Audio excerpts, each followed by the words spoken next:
Okay, so this is a 2018 Mercedes, as you guys see the logo, C300 4MATIC.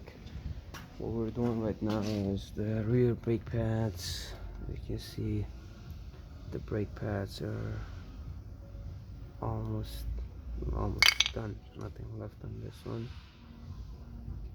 and the rear brake works with the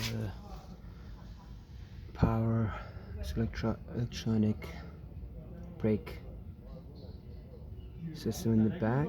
And then if you guys want to do rear brake job, you can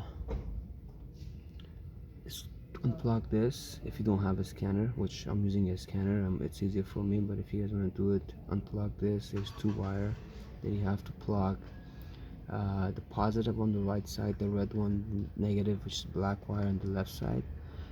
Just hold it for like 20 seconds, gonna make some noise, and once you hear the noise, this piston from inside right here, it's gonna go back from inside. It's gonna twist all the way, go back. And then if you have a tool like my tool that I'm gonna use right now, something like this, it's pretty simple and forward. All you can do is just put it in there. Even you can do it with one hand.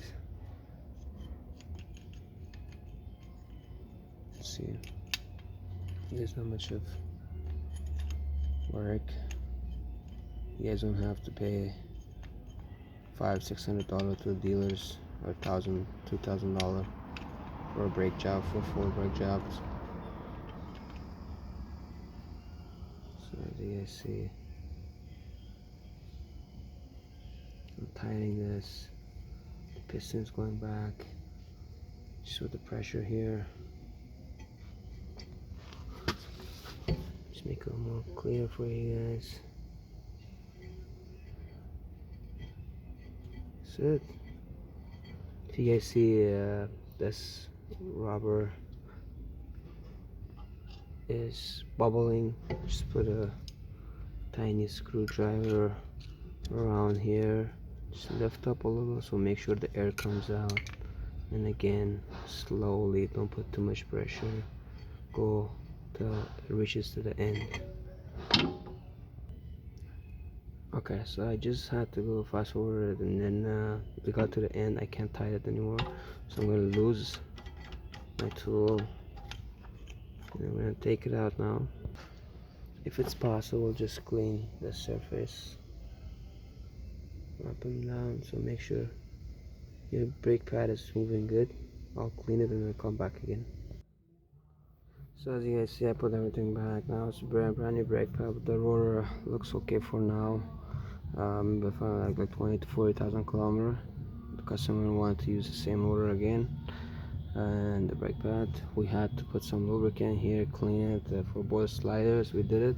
So one thing, guys, if you guys not using a scanner to release the parking brake, please don't take the caliper out of the bracket with the brake pads to do this. So if you want to try this, put positive, negative, and then make sure it's not just coming out, like it's not tightening like how you use a e-brake. So make sure it's releasing it, not like closing it. Okay, so that's it. Make sure don't take it out, because the piston is going to pop all the way out, and you have to spend, I don't know, 700 or maybe 1100 to get another caliper.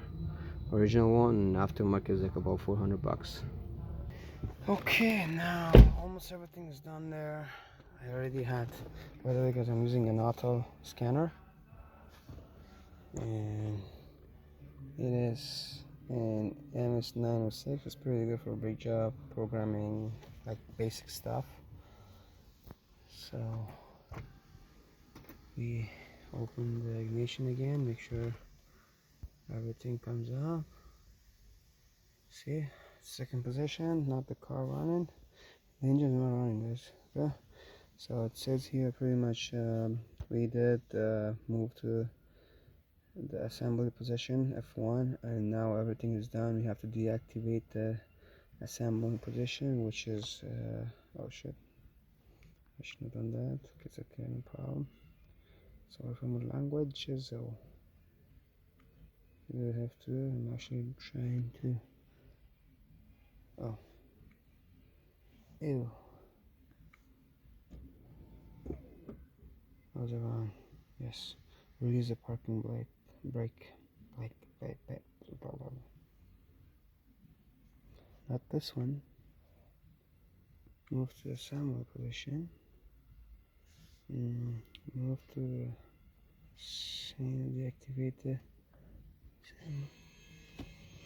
So you guys hear the noise? Yes.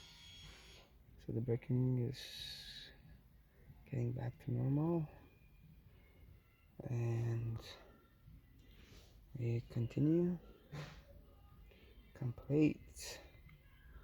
Done, guys. Done. Another good day for me. Thank you for watching. See you guys.